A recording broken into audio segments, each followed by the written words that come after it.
Yeah, and that's an amazing place to go.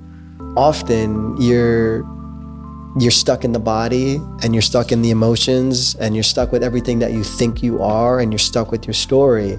And so you feel like it's personal, like I have to get through this. And this is where I'm coming from. Like, nobody can stop Chris Jones. Me. Right. It's all about I don't me. want to say it's me, not from that perspective. But it is. It's coming from, maybe it's what I knew at the time that I feel had to get me through every challenge. And I think life prepares you for those challenges. So whatever challenges it gives you right now is what medicine you might have needed right now in order to get through this period. So going back to my skin situation, like, I needed to be, maybe at that moment in time, nobody can stop me, and I'm going to come out on the other side on top, because I had no other idea how to get through that. But and then most of the times what we recognize by seeing our trauma is the only thing that's stopping us is us. Right? I agree with that. So it's like, we're literally, when we end up in the space where, like, it happened to me a lot with relationships. Like, I just, like, even friendships and like familial relationships, I would be just so snarky, or it's funny that I have a podcast now, right? Because the one thing that has gotten me into the most trouble in my life is my mouth, right? Like, I just can't keep my mouth closed. I never know when to shut up. And I'm always saying something that everyone's thinking, but nobody actually wants to say, right? Well, now you got the freedom. So it could be a very dangerous thing. And so when we start to recognize the one thing that is causing the thing that's not working in our lives, right? Like, why is my body now not working? Why are my relationships not working? Then we could look at it and be like, oh, that's me. That's me. Like, I did that. So let me ask you a question though. What wakes you up? What has wakened you up to the fact that there is another option, so that you can actually, it's a very easy question. Like, okay, yeah, that's me. I believe wakes you up to that? What truly wakes anyone up is grace. Okay. Grace. And like you said, we need to go through what we go through. And what is grace to you? Grace is the grace of God. Like, you will be shown mercy, you will be shown grace in the moment that you need it. When you have experienced what you need to experience, and you've gotten to a point in your journey where, like, okay, there's no other option right now, because there just isn't. So it's grace. And then you're shown.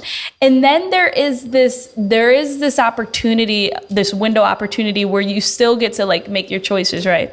So you could be shown grace and still, like, be like, nah, no, thank you. So do you think being awakened to your current life situations, or awakened to the life that you could be living where you do have options, if you feel that it's grace, do you feel that people actually have any control over that grace? Or is that grace gifted to somebody as an awakening, and therefore, yes, then they have choices? But do you think that there is no grace before that moment happens? Do you think that everybody is in grace? Do you think that you're chosen if you're in grace? I really feel like I don't have the answers, because I'm not God. But I do believe God lives in me, right? And I feel like we all have that connection. We have that antenna to signal up, like, hey, I need you. I'm depending on you. I surrender to what is. And I think until you're ready to surrender, and usually that rock bottom, right, is what gets you there. That's when you're asking for help. When you're no longer depending on the word of man. When you're like, I am ready to fully surrender and commit to doing whatever it takes to get out of this darkness. Because a lot of times when you recognize trauma, especially if it's severe trauma, like sexual abuse as a child or really bad physical abuse as a child, it can get dark. Of course. Right? And when you're in the depths of darkness, there's nowhere to go. There's no person that can save you. So I think this grace is being shown that there's light, right? There's light and there's a way. And walk with me, I'll show you the way, right? So it's just like believing that, okay, I was meant to feel all this. I Yeah. needed to feel all this to really see the reality, and a lot of times give us compassion and understanding for other situations. Like, yes, we're shown grace our whole lives if you Yeah. look at it, because only we can walk in our shoes. But to get over a lot of this trauma, you have to feel it. You have to And so feel going it. back to what you said, how we store our trauma, I don't feel that in my life I really knew how to feel. Right. It's scary. Feeling is was scary. the most scariest thing to me, because everything that I felt, it was a judgment on it. Because You weren't allowed to have emotions. no, well, sure. But even if I just take away the external circumstances and I look at the conditioning that we all go through, we're all taught to not feel, to not react. Like even as a kid, you're talking back to me, like we're taught to be in this little box that people are comfortable with.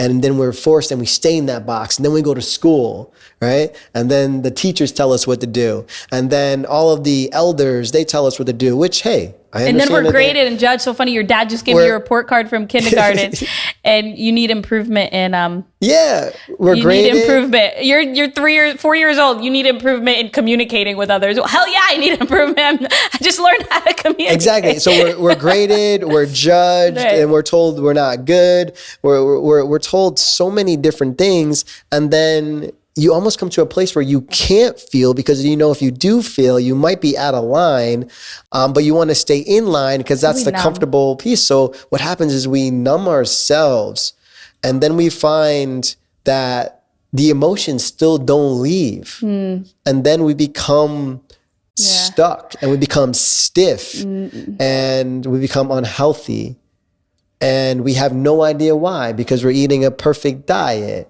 And It doesn't matter if your we're inside is turmoil. but if all of these emotions, which is real energy, never are finding their way of an outlet, and they're not flowing through our bodies, then I believe that causes illness. And I do want to give you credit. One time you triggered me tremendously, and that's going back to my skin condition. You said to me, do you think that this could be emotional stuff? You got so angry. I was so angry. I was like, how could you not understand It's food. what I went through? And like, you couldn't understand this because you don't have the food allergies or the inflammation.